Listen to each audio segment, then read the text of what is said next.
member of this group. Is it? Have you found it? I mean, with all this founding, do you think is it turned out how you thought it would be when you were founding? Well, in the foundry. Yes. No. Yes and no. Yeah, it's been a lot more successful, a lot quicker than I imagined.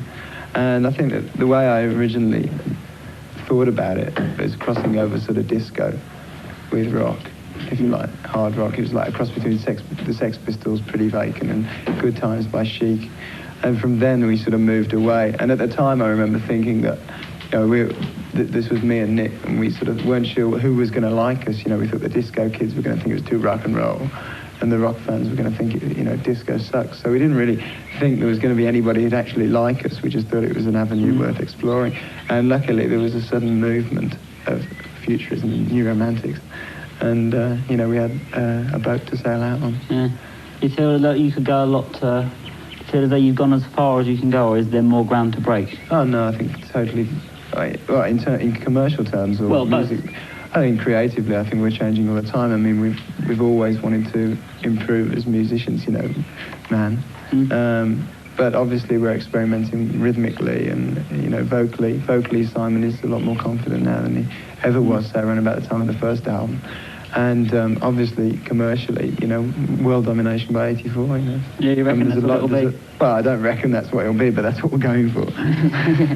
Do you ever worry about the band's future, or do you feel as though global domination is here and you're safe now? Well, yeah, I mean, you've got to. I mean, I still don't sleep on Monday nights when, the chart days on Tuesday. I mean, it's what the public think of you, if they're buying your records or not, if that says whether they like them or not. And I still worry that, one day it can all go down the drain. You can't say, oh, we're going to be around for years and years. We might or we might not. You don't know.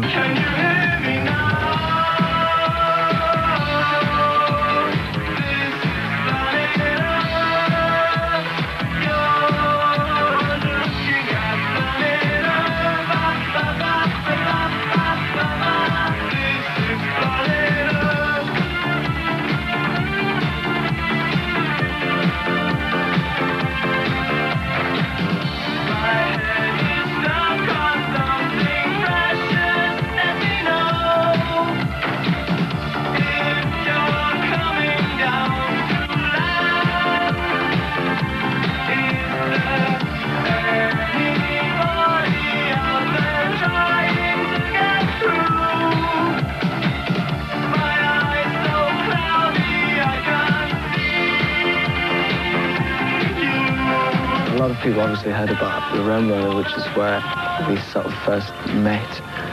And there's this one little room which is just sort of off the club, and it's sort of like half the size of this pool, I suppose, an old tatty, and that's where we used to rehearse, mainly because it was free.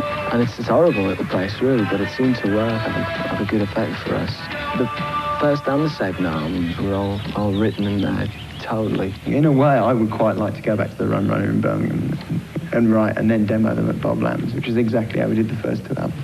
But then again, I think, it's going to give a different approach to music. It's going to a slightly different edge. And we're not writing about cities and nightclubs anymore, and that kind of thing. Our kind of perspectives have become so broadened in the last 2 years. More global. I wouldn't say totally global, but more global, just broader. And we're able to sort of cast our eyes over a bigger landscape now. And that's the difference.